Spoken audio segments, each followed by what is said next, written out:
महके हाशमी दुआरिया, महके हाशमी दुआरिया आमिना के फूल से।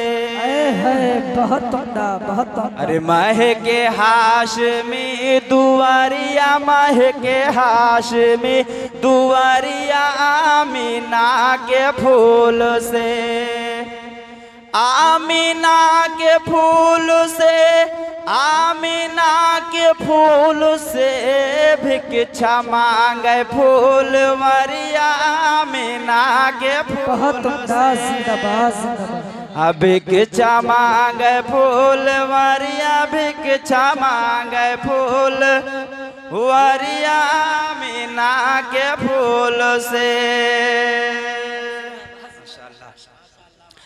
आए फरिश्ते नूर लुटावे अब्दुल्ला के द्वारे, अब्दुल्ला के द्वारे। आए फरिश्ते नूर लुटावे अब्दुल्ला के द्वारे, अब्दुल्ला के द्वारे। और हाथ पसारे भिक्षा मांगे, हरे चांदो सूरज सितारे चमके चारे वरे अजुरिया आमिना के फूल से। नारे रिसालत मसलके आला हजरत उलमाए अहले सुन्नत, नारे तकबीर, नारे रिसालत। बहुत उम्दा, जिंदाबाद। चमके चारे वरे अजुरिया आमिना के फूल से। महके हाशमी दुआरिया। अरे बोला करो भैया, काहिल ना बनो काहिल। हाँ, मुफ्ती रफीक साहब एक काहिल, दो काहिल के वाकया सुनावत रहे। कहीं दो काहिल रहे तो एक रास्ते से जा रहे हैं, देखिन एक बैर के पेड़ लगा रहा जिसमें पक्के पक्के बैर लगे हुए थे। तो इतने बड़े काहिल रहे कि गए उस पेड़ के नीचे लेट गए। इन आए तौफीक भा उनसे कि उका तोड़ के खाए ली थे कि जहाँ जाए वहाँ चले लेट गए। अब अचानक एक बैर वहां से टूट करके गिरा। अब भी उनको तौफीक ना हुआ कि उसे उठाकर खा ले, परे रहे। अब देखा एक मुसाफिर जा रहा था, तो वो जब जाने लगा तो कहने हे यहाँ रे यहाँ वो गवा का गा तो भैया कहीं बैरिया उठा के हमरे मोहम धई दे। अब वो बेचारे सीधे साधे आदमी उठा के बैरिया मोहम धई दे। अब जब वो फिर जाए लगे तो कहने हे सुन रहे थे कहाँ जाता। कहीं अब का बचा है भैया। कहीं तो कहा बैरिया हम खा ले तो बीवा के निकारी मुहा से। बताओ इतने बड़े काहिल है, मारिस 2 लाख। कैसा इतने बड़े काहिल हो, तुम्हारा गुलाम हन बैरो खवाई थे के बियो निकारी तोरे मुँह से। तो ऐसा नहीं, आप भी बोला करें भाई। हम के हाशमी दुआरिया आमिना के फूल से। और जंगल झाड़ी छोड़ के बघवे चूमे उनके पाँव, चूमे उनके पाँव। अरे जंगल झाड़ी छोड़ के बघवे चूमे उनके पाँव, चूमे उनके पाँव। और चिड़ई चरंगुल देखन खातिर हरे हियर अपना दाव दिल लगाया है बकरिया आमिना के फूल से। दिल लगाया है बकरिया महके हाशमी दुआरिया, महके हाशमी दुआरिया आमिना के फूल से। रूहुल अमी काबे के छत पर झंडा दिहन लगाए, झंडा दिहन लगाए। रूहुल अमी काबे के छत पर झंडा दिहन लगाए, झंडा दिहन लगाए। अवाए मोहम्मद मक्के मैहा हरे सबका दिन बताए। खुश है तालिमा मछरिया आमिना के फूल से। खुश है तालिमा मछरिया, खुश है तालिमा मछरिया आमिना के फूल से। महके हाशमी दुआरिया आमिना के फूल से। आखिरी शेर समाप्त। 12 रबीउल अव्वल के दिन मच गए हाहाकार। हाँ भैया मच गए हाहाकार। 12 रबीउल अव्वल के दिन मच गए हाहाकार, मच गए हाहाकार। और चलो तबस्सुम देख के आए, अरे आए हैं सरकार, लो जोड़ाए गए नजरिया, लो जोड़ाए गए नजरिया आमीना के फूल से, लो जोड़ाए गए नजरिया, लो जोड़ाए गए नजरिया आमीना के फूल से। महके हाशमी दुआरिया, महके हाशमी दुआरिया आमीना के फूल से। दुरूद शरीफ पढ़िए। अल्लाहुम्मा सल्ली अला सय्यिदिना शफीना नबीना करीबना मौलाना मुहम्मदिन बारिक वसल्लिम सल्लु अलैहि सलातु व सलामुन अलैका या रसूलल्लाह सल्लल्लाहु तआला अलैहि वसल्लम। मैं अपनी बात को बड़ी जल्दी के साथ आगे बढ़ाने की कोशिश कर रहा हूँ। खुतबा के अंदर मैंने जो आयत करीमा पढ़ा है, अल्लाह तबारक व तआला अपने मुक़द्दस कलाम के अंदर इरशाद फरमाता है, असा अय्यबअसका रब्बुका मक़ामम महमूदा, यानी ए महबूब अनकरीब आपका रब, आपका परवरदिगार, आपका खुदा, आपका माबूद, आपका पालनहार आपको एक ऐसी जगह पर खड़ा करेगा जिस जगह पर लोग आपको देख करके आपकी तारीफ करेंगे, आपकी बड़ाई बयान करेंगे, आपकी तारीफ करते हुए नजर आएंगे। मुफस्सिर वक्त अल्लामा इमाम फखरुद्दीन राज़ी रहमतुल्लाह अलैह अपनी किताब तफसीर कबीर के अंदर तहरीर फरमाते हैं, मकाम महमूद उस जगह का नाम है जिस जगह पर पैगंबर इस्लाम सल्लल्लाहु ताला अलैहि वसल्लम खड़े होकर के अपनी गुनहगार उम्मतियों की शफाअत फरमाएंगे। कहो सुभान अल्लाह। और खुद पैगंबर इस्लाम सल्लल्लाहु ताला अलैहि वसल्लम इरशाद फरमाते हैं, बुखारी शरीफ की हदीस पाक है, उसका मफहूम है, आका फरमाते हैं मकाम महमूद उस जगह का नाम है जिस जगह पर बरोज़े क़यामत में खड़ा होकर के अपनी गुनहगार उम्मतियों की शफाअत फरमाऊंगा। मेरे भाइयों, लाओ हश्र के मैदान को अपनी निगाहों के सामने रखो और जरा सोचो कैसा वो हश्र का मैदान होगा, कैसा वो क़यामत का मंजर होगा। नफ्सी नफ्सी का आलम होगा, कोई किसी का पुरसाने हाल न होगा। उस वक्त न बाप बेटे का काम आएगा, न बेटी बाप का, न बेटी माँ के लिए काम आएगी, न दोस्त दोस्त का काम आएगा, न रिश्तेदार रिश्तेदार का काम आएगा। कोई किसी का काम आने वाला नहीं है हश्र के मैदान में। ऐसे वक्त में एक बेटा अपने बाप के दरबार में अपने बाप के पास सवाली बन करके जाएगा, कहेगा ए मेरे अब्बू जान, मैं आपका वही बेटा हूँ, आपका वही लख्ते जिगर हूँ, आपका वही नूरे नजर हूँ जिसके खातिर आपने दर बदर की ठोकरें खाई थी। ए मेरे बाप, जिसको परवान पर चढ़ाने के लिए आपने धूप में मजदूरियां की थी।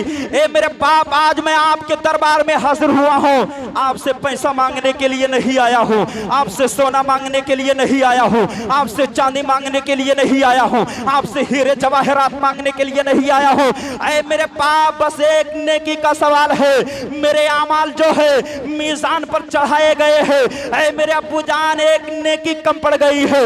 ऐ मेरे बाप, एक नेकी आप मुझे दे दीजिए, वरना भी मैं जहन्नम की वादियों में डाला जाऊंगा। अगर आप मेरी नेकी पूरा नहीं होगी तो मैं जहन्नम के घाटियों में डाला जाऊंगा। बाप जवाब देगा, कौन बेटा, किसका बेटा? मैं नहीं जानता कौन बेटा मेरा है, मेरा कोई बेटा नहीं है। अब वो बेटा मायूस होकर के अपने बाप के दरबार से, अपने बाप के पास से वापस होगा तो जहन में सवाल पैदा होगा, हमारा कोई ऐसी तो हस्ती होनी चाहिए, कोई ऐसी तो साथ होनी चाहिए, कोई ऐसी तो शख्सियत होनी चाहिए जो हमारी रहनुमाई फरमाए क़यामत के दिन, हमारी मदद फरमाए क़यामत के दिन। तो आपको जवाब मिलेगा, अरे मर्दे मोमिन सुनो, अरे मैदान महशर के दिन कोई काम आने वाला नहीं है। ना तो बाप काम आएगा, ना तो बेटी काम आएगी, ना तो माँ काम आएगी, ना तो रिश्तेदार काम आएगा, ना तो दोस्तों अहबाब काम आएगा। अरे क़यामत के दिन कोई काम आएगा तो आमिना का लाल का।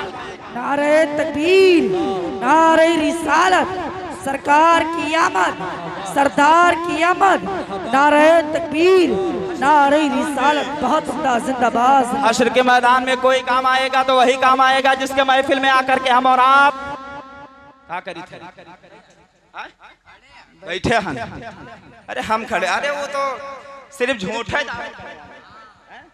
वो वाकया आपने तो सुना होगा ना, जो दीवाना और मजनून वाला होता है, वो सब झूठे आशिक हैं। सिर्फ वैसे सीना पिटी है। ये अगर दे दो तो तलवार मार लिए सीना के। हम नबी के बहुत बड़े आशिक है। देखो ना आशिक वह खड़े हैं। इनको ये तौफीक नहीं है कि आकर यहाँ बैठ करके सुन ले दो चार बातें। हाँ, हमें तुझे क्या मालूम इस महफिल पाक की अहमियत क्या है। इस महफिल पाक में आने वालों की अल्लाह मगफिरत फरमा देता है। अज़ान मिल्लत इस्लामिया। तो बात ये चल रही थी शफात मुस्तफ़ा की कि हम और आपके नबी क़यामत के दिन हम और आपकी शफात करेंगे। ये हम और आपका अकीदा है और होना भी चाहिए। कितने लोगों का ये अकीदा है, हाथ उठाएं कि हमारे नबी काम आएंगे क़यामत के दिन।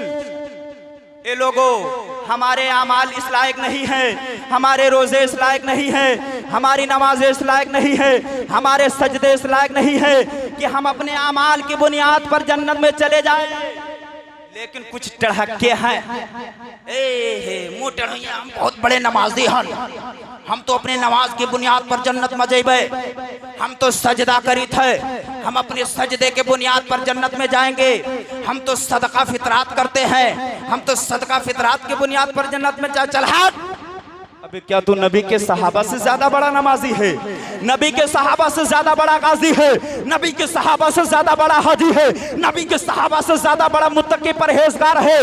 मशहूर सहाबी रसूल है जिसे दुनिया हजरत अनस के नाम से जानती है। अनस बिन मालिक बारगाह मुस्तफा में अर्ज करते हैं, या रसूल अल्लाह, जब तक कि आप हमारी शफाअत नहीं करेंगे हम जन्नत के हकदार नहीं हो सकते हैं। हमारे ज़हन में सवाल पैदा होता है, इस तरह कहने वाला कौन है? क्या गुनाहों में जिंदगी बसर करने वाला है? क्या शराब पीने वाला है? क्या जुआ के अड्डों को आबाद करने वाला है? क्या जिना के अड्डों को आबाद करने वाला है? तो आप जवाब देंगे, अरे मौलाना तेरा दिमाग तो नहीं खराब है? अरे इस तरह कहने वाला नबी का सहाबी है, इस तरह कहने वाला शरीयत मुतहरा का पाबंद है, इस तरह कहने वाला कुरान का पाबंद है, और ऐसा पाबंद है कि अगर नमाज पढ़े तो मुस्तफा के साथ, रोजा रखे तो मुस्तफा के साथ, हज करे तो मुस्तफा के साथ, ज़कात दे तो मुस्तफा के साथ, अहकाम शरीयत को अदा करे तो मुस्तफा के साथ। लेकिन उस सहाबी का ये अकीदा है, मुस्तफा जब तक कि आप हमारी शफाअत नहीं करेंगे हम जन्नत के हकदार नहीं हो सकते। हमारा जब सहाबा का ये अकीदा है तो हम गुनहगारों का यही अकीदा होना चाहिए कि या रसूल अल्लाह, न ताअत पर, न तकवा पर, न ज़ुहद व इत्तिका पर है हमारा नाज जो कुछ है मोहम्मद। तकबीर, नारे रिसालत, शाने मुस्तफा, शफाते मुस्तफा, जश्न ईद मिलादुन नबी, नारे तकबीर, नारे रिसालत बहुत उम्दा, जिंदाबाद। जब सहाबा का ये अकीदा है तो हम और आपके अमाल का क्या, हम और आपकी नमाज रोजे की क्या हैसियत है? मेरे भाइयों, उम्मीद रखना चाहिए मुस्तफ़ा जाने करीम सल्लल्लाहु ताला अलैहि वसल्लम से। वो मुस्तफ़ा जाने करीम सल्लल्लाहु ताला अलैहि वसल्लम के साथ है जिन्होंने जब दुनिया में बज़ाहिर तशरीफ लाए तब भी अपनी गुनहगार उम्मत को याद फरमाया। कहो सुभान अल्लाह। मेराज की रात जाने लगे तब भी अपने गुनहगार उम्मत को याद फरमाया। कहो सुभान अल्लाह। और जब बज़ाहिर इस दुनिया दार फ़ानी को छोड़कर जाने लगे तब भी हम और आपको याद फरमाया। तारीख में बात मिलती है, बड़ी मशहूर वाक़या है। हजरत तशरीफ फरमाए, बड़ी जिम्मेदारी के साथ बात अर्ज कर रहा हूँ। एक मरतबा सैयदुल मलाइका जिब्रील अलैहिस्सलाम मुस्तफ़ा जाने करीम की बारगाह में हाजिर आए। अर्ज करने लगे, या रसूल अल्लाह, मैंने फला नबी फला पैगम्बर फला रसूल के उम्मतियों को जहन्नम में जलते हुए देखा है। मेरे आका सल्लल्लाहु ताला अलैहि वसल्लम ने इरशाद फरमाया कि जिब्रील, क्या आपने मेरी उम्मत को भी जहन्नम में देखा है? जिब्रील खामोश हो गए, जिब्रील कुछ बोले नहीं। मुस्तफ़ा ने फरमाया, जिब्रील क्यों नहीं बोलते हो? क्या आपने मेरी उम्मत को जहन्नम में जलते हुए देखा है? जिब्रील खामोश है। जिब्रील जानते हैं अगर मुस्तफ़ा जाने करीम के सामने अभी उनके गुनहगार उम्मत का तज़किरा करूंगा कि हाँ ये मुस्तफ़ा, हमने आपकी सियाकार उम्मत को जहन्नम में जलते देखा है, हमने आपकी गुनहगार उम्मत को जहन्नम में जलते देखा है, तो अभी मुस्तफ़ा का चैन बेचैनी में बदल जाएगा, मुस्तफ़ा का करार बेकरारी में बदल जाएगा, मुस्तफ़ा का सुकून बेसुकूनी में बदल जाएगा, मुस्तफ़ा के आंखों से आंसुओं के कतरात जारी हो जाएंगे। इसलिए जिब्रील खामोश है। लेकिन मेरे आका बार बार फरमा रहे हैं जिब्रील बोलो क्यों नहीं बोलते हो। तो जिब्रील अदब के साथ अर्ज करते हाँ या रसूल अल्लाह, हमने आपकी उम्मत को भी जहन्नम में देखा है। इतना सुनना था कि मुस्तफ़ा की आंखों में आंसू आ गए, मुस्तफ़ा रोने लगे। जिब्रील से फरमाया है जिब्रील तुम अपने मकाम पर जाओ। मुस्तफ़ा जाने करीम अपनी जगह से उठते हैं, पहाड़ मदीना के एक पहाड़ के गार में चले जाते हैं और वहीं पर अपने सर को रख देते हैं। रब्बे हबली की सदा बुलंद करने लगती है, रब्बे हबली उम्मती की सदा बुलंद करने लगते हैं। ऐ मौला मेरे उम्मत की बख्शिश व मगफिरत फरमा दे, ऐ मौला मेरे गुनहगार उम्मत को मेरे हवाले फरमा दे। हमारा सवाल पैदा होता है, मुस्तफ़ा जाने करीम सल्लल्लाहु ताला अलैहि वसल्लम अपने सर को रख करके दुआ मांग रहे थे। किसके लिए दुआ मांग रहे थे? क्या अपने बाप के लिए मांग रहे थे? क्या अपनी माँ के लिए मांग रहे थे? क्या अपने बेटियों के लिए मांग रहे थे? क्या अपने बीबियों के लिए मांग रहे थे? क्या अपने नवासों के लिए मांग रहे थे? तो आप मेरे कलाई को पकड़ करके जवाब देंगे अमा शेर मोहम्मद तू क्या कह रहा है? अरे तुझे मालूम नहीं है, नबी के बाप तो जन्नती है, नबी की माँ तो जन्नती है, नबी की बेटियां तो जन्नती है, नबी की बीबियां तो जन्नती है, नबी के नवासे तो जन्नती है। तो मैं पलट कर आपसे सवाल करूंगा अमा तब फिर मुस्तफ़ा किसके लिए रो रहे थे? मुस्तफ़ा किसके लिए आंसू बहा रहे थे? मुस्तफ़ा किसके लिए ज़ारो कत्तार रो रहे थे? तो आप जवाब देंगे अपनी उम्मत के लिए रो रहे थे। उम्मत के लिए, अपनी उम्मत के लिए। तो हम हुक्म मनाए तुरंत सवाल कर कि वाह खड़े हैं इन्हीं उम्मत में। बताओ जिस मुस्तफ़ा को अल्लाह ने सारी कायनात में सबसे आला, सबसे बेहतर, सबसे सुंदर, सबसे निराला, सबसे ज्यादा ब्यूटीफुल बनाकर दुनिया में पैदा फरमाया, वो मुस्तफ़ा हम और आपके लिए रो रहे हैं, आंसू बहा रहे हैं। उस मुस्तफ़ा के हम और आम उम्मती हैं तो आकर के उस मुस्तफ़ा के महफिल में चंद मिनट बैठ नहीं सकते हैं। उसके बाद कहा जी यार इस साल रबी अव्वल में डीजे नाई बढ़िया चंदा न दे, ऐसा लागत है सदर साहब के घर आई नहीं बनवाई थी, ऐसा लागत है चंदा करे वाले के खेत ले दी ही नहीं। अमा चंदा देते हो तो किसी के ऊपर एहसान करते हो क्या? चंदा न दी है। मैंने जुमा में बताया था कि जुलूस निकालने का सही ढंग क्या है, वहाँ फजरात सुन चुके थे। सिर्फ सीना पीटने का नाम जुलूस मोहम्मदी निकालने का सबूत नहीं है। सिर्फ इस परे और पानी बहा लेने का नाम गुलामाने मुस्तफ़ा का नाम नहीं है। अगर मुस्तफ़ा के सच्चे आशिक वफादार हो तो मुस्तफ़ा के महफिल में बैठ करके अल्लामा हाजिर रजा के एक एक जुमले को अपने सीने में बसा करके जाओ, तब मानेंगे तुम मुस्तफ़ा के सच्चे गुलाम हो। सिर्फ कहने से काम नहीं चलेगा, कहने से काम नहीं चलेगा। तो बात ये चल रही थी कि मुस्तफ़ा जाने करीम के बाप जन्नती है, उनकी माँ जन्नती है, सब लोग जन्नती है। तो फिर मुस्तफ़ा किसके लिए रो रहे थे? तो आप जवाब दोगे मौलाना अरे मुस्तफ़ा अपनी उम्मत के लिए रो रहे थे। तो मैं कहूँगा तब तो हम लोग बेवफा निकले, ऐसे काम नहीं चलेगा। अगर मुस्तफ़ा के सच्चे वफादार बनना चाहते हैं, मुस्तफ़ा के सच्चे आशिक बनना चाहते हैं, तो आओ मुस्तफ़ा के कदमों पर अपने सर को झुकाओ और कहो ये मुस्तफ़ा मैं मुजरिम हूँ आका, मुझे साथ ले लो कि रास्ते में है जा बजा। बहुत खूब, जिंदाबाद जिंदाबाद। मैं मुजरिम हूँ आका, मैं मुजरिम हूँ आका, मुझे साथ ले लो, रास्ते में है जा बजा। आने वाले सिर्फ हाथ उठा लेने से काम नहीं चलेगा। अगर आए हो तो कुल लेकर जाओ। जलसा भी सुनने से सिर्फ काम नहीं चलेगा। थोड़ा कड़वी बात है, माफ करना। नमाज भी पढ़ो, शरीयत के अहकाम पर अमल भी करो, तब ये तुम्हारा जलसा जुलूस काम आएगा। सिर्फ जलसा सजा लेने से काम नहीं चलेगा मेरे भाइयों। जलसे में आओ, कम से कम ये पैगाम लेकर के जाओ कि उलमाए कराम ने जो बताया है उस पर अमल किया जाए और नमाज़े पंजगाना के आदी बनो, तब तुम्हारा आना कामयाब होगा। लेकिन आज तो कामयाबी लोग इसके बरअक्स समझ रहे हैं, इसके उल्टा समझ रहे हैं। कोई मोटरसाइकिल खरीद लेने का नाम कामयाबी समझ रहा है, कोई गाड़ी खरीद लेने का नाम कामयाबी समझ रहा है, कोई बिल्डिंग बना लेने का नाम कामयाबी समझ रहा है, कोई जमीनों जायदाद खरीद लेने का नाम कामयाबी समझ रहा है।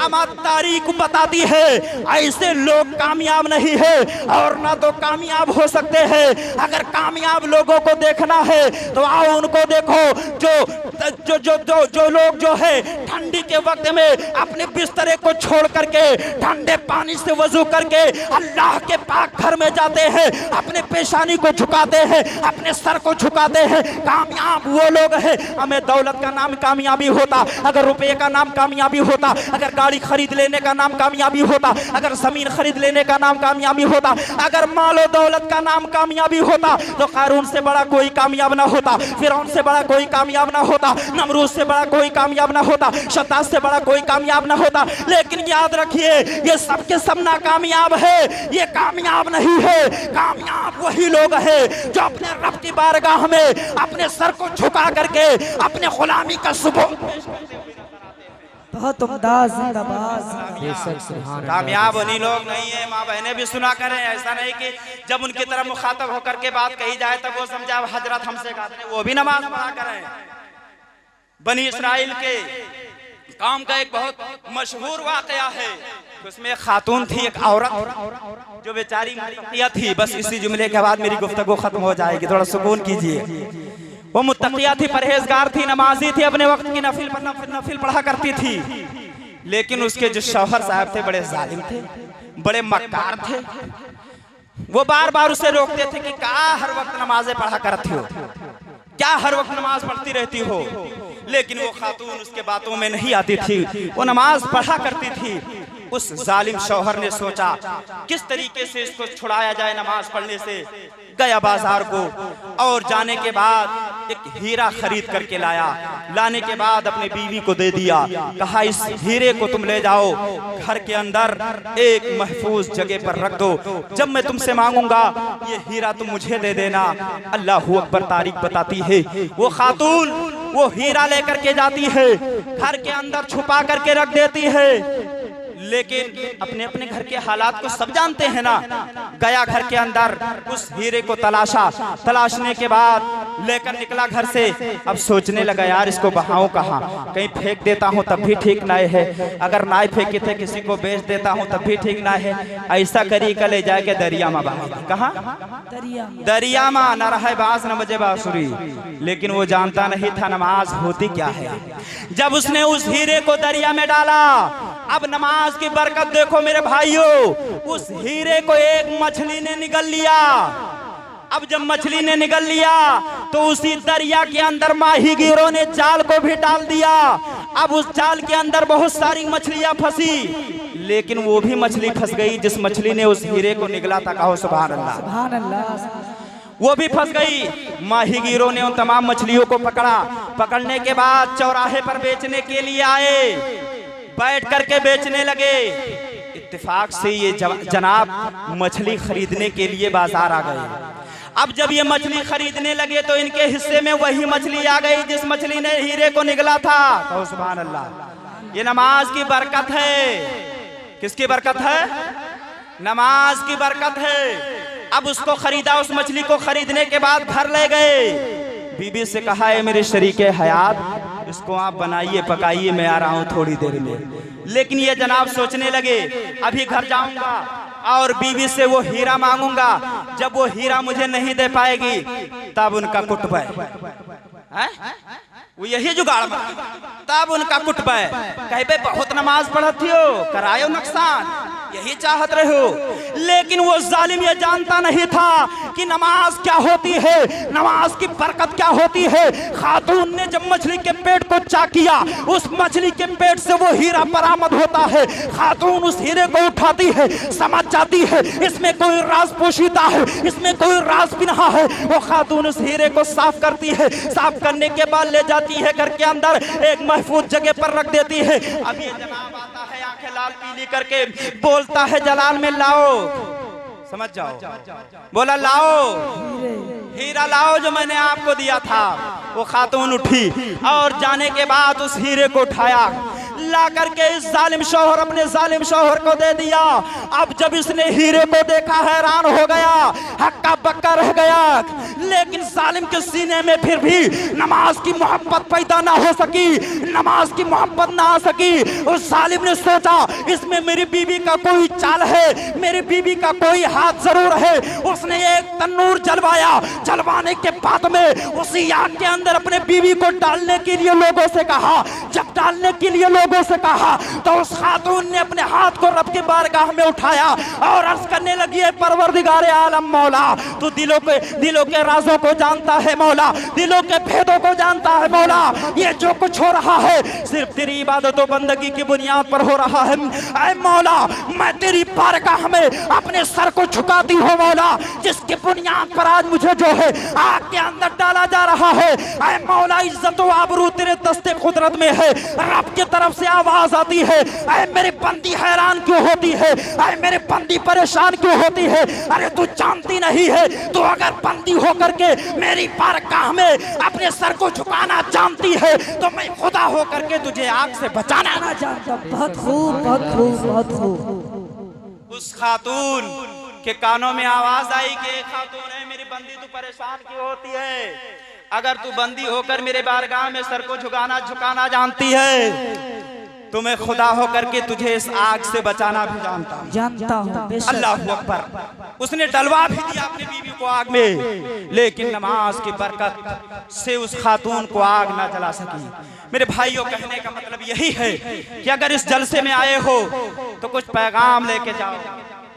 दाढ़ी रख लो जो काम आए कब्र में, मार खुरचवाए रही, करिया लगवाए रही, खिजाब ऐसा लागी अब दोबारा जवान बनबे हैं, दोबारा जवान बनी हो।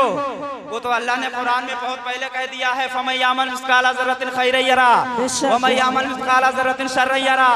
एक एक जर्रे का हिसाब देना पड़ेगा। ये दुनिया है, यहाँ कुछ भी कर लो, कब्र के अंदर किसी का कुछ नहीं चलेगा। हुस्न की दौलत और मालो दौलत कुछ नहीं चलती है कब्र में। कब्र में अगर कुछ काम आएगा तो आमाल और आमिना का लाल काम आएगा। मेरे भाइयों, कहने का मतलब ये है, आप हजरात शरीयत मुताहरा का पाबंद बने और नमाज पंजगाना का आदी बने और इमामुल अंबिया सल्लल्लाहु ताला अलैहि वसल्लम के बताए हुए मिशन के मुताबिक अपनी जिंदगी को गुजारे।